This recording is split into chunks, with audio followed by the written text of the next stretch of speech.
Hello guys, আসসালামু আলাইকুম। Welcome to my channel. আমি আজ আপনাদের দেখাবো আমি কিভাবে ঘরে থাকা ফ্রুটস দিয়ে খুব সহজে কাস্টার্ড তৈরি করি। তো চলুন দেরি না করে পুরো রেসিপিটা দেখে নিই। আমি এখানে 2 কাপ ফুল ক্রিম দুধ গরম করে নিচ্ছি। এরপর এখানে আমি 3 টেবিল চামচ চিনি অ্যাড করে দিচ্ছি। চুলার ফ্লেমটা মিডিয়াম থেকে লোর মাঝখানে রেখে দিয়েছি। এখন এটাকে ভালো করে নেড়েচেড়ে মিশিয়ে নিতে হবে।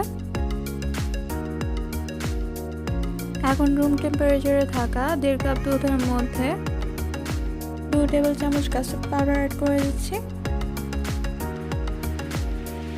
এরপর এগুলোকে ভালো করে মিশিয়ে নিচ্ছি। এখন চুলায় থাকা দুধের মধ্যে আমি এগুলোকে একটু একটু করে মিশিয়ে নিচ্ছি।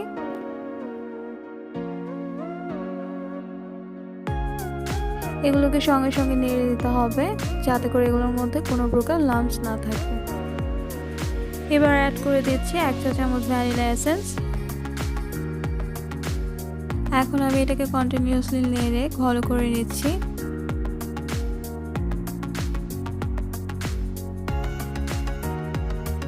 যখন এটার টেক্সচার এরকম ঘন হয়ে যাবে তখন বুঝতে হবে এটা হয়ে গিয়েছে।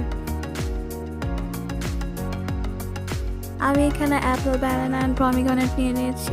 আপনারা আপনাদের পছন্দ মতো ফ্রুটস অ্যাড করে দিতে পারেন।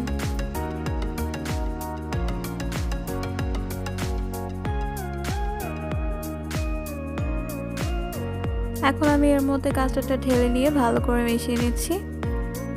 কাস্টার্ডটাকে অবশ্যই ঠান্ডা করে নেওয়ার পর দিতে হবে।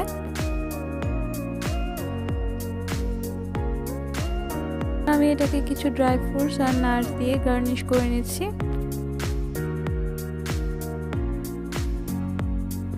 আপনারা আপনাদের পছন্দ মতো গার্নিশ করে নিতে পারেন।